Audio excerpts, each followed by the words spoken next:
There's a pretty one, Ulysses.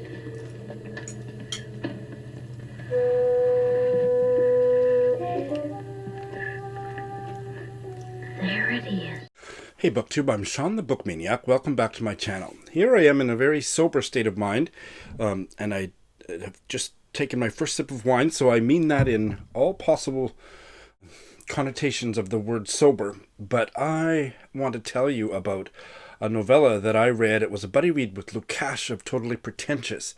The novel is called Psalm 44, a 1962 novel by the Serbian writer Danilo Kiš, translated from the Serbian by John K. Cox. This novella was incredible. Not a perfect one. It was one of his very first works of fiction published in 1962, but it is incredibly powerful, and I don't really know how to tell you about it, but I'm going to try, and I'm not going to go on too long. What I want to do is tell you how the novel opens and read you a very short passage. This is a Holocaust concentration camp novel, not everybody's cup of tea. It is set in Birkenau, which is one of the concentration camps that form part of the conglomeration of camps known as Auschwitz. And the main character is Marija, and she is a Jewish prisoner. And this is the dying days of World War II. The prisoners can hear the Allied bombing a few miles or a few kilometers away. And the concentration camp, most of the authority, it's now kind of an anarchistic situation. A lot of the guards and stuff have left. There isn't a lot of supervision. And Marija and her bunkmate and friend and fellow prisoner, Zana, and Marija's newborn baby are going to attempt an escape in the wee hours of the morning. So they are lying low in the dark in their bunks. Their other close friend, she was a musician who performed in the prisoner orchestra, which in some horrific way placated those prisoners who were being escorted to the crematorium. That's why this woman, Polja, has been allowed to live this long, but she is dying of natural causes, and they desperately want to take her with them, but they know that the escape would be impossible with her. They expect her to die within hours, if not minutes. So I want you to picture Marija lying on her cot, her heart pounding, contemplating this bold escape. I mean, it's not safe. Sure, authority, the system has broken down, but it is still not safe. And they're lying in the dark, and the searchlight of the camp is circling around and illuminating through the cracks in their room. And she's terrified, and she has her baby, a baby boy who's just a few weeks old, lying on her. I believe he's naked, and she has tried to wash the cloth diaper, and she's laid it on her bare leg to dry, and she is waiting for her friend Polja to die so that she can take the bedclothes or Polja's own clothes from her body to use as diapers. And her mind is flashing back to all that she has experienced in her life up to this point. She's a very young woman. She may be 25. I don't know exactly. I don't think we're told. But she was a Serbian Jew, and she witnessed the massacre in the town of Novo Sad.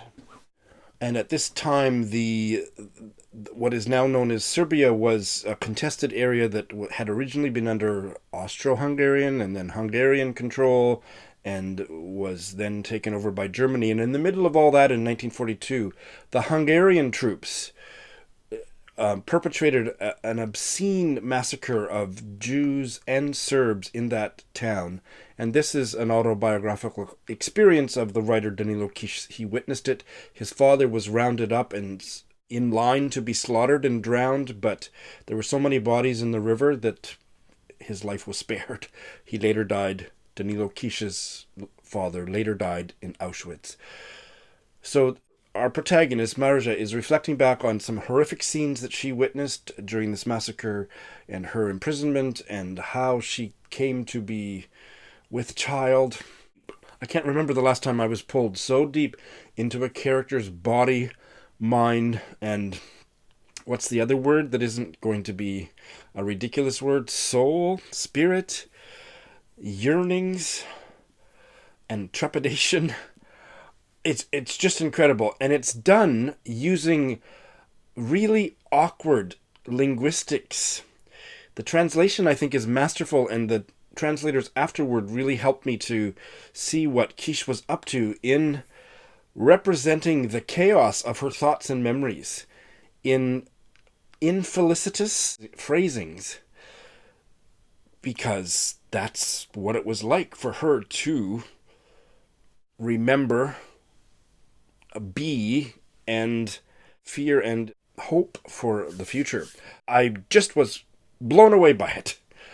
That's all I know how to say about it. There are other things about the novel that didn't necessarily work. It's an early novel of his. There is a Mengele-like character named Dr. Nietzsche, and that was a little bit of a...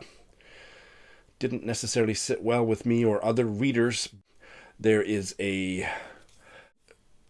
how do you say that? Deus Ex Machina character, Manx, and that has been faulted. And actually, Danilo Kiš, later in his life, he died very young in his 50s of cancer. He was embarrassed by this novel, but I agree with the translator, and Lukash and I agreed. This is such a powerful novel that, no, it's not perfect, but in the way that it makes you, pulls you into a Jewish woman's body, and you can hear the sound of the Allied bombs, and she's cold, she's bleeding, and the baby's heartbeat is on her, and she's waiting for her friend to die so she can take her blanket to warm up and use some of the cloth for diapers for her baby, and she is so scared to take the next step.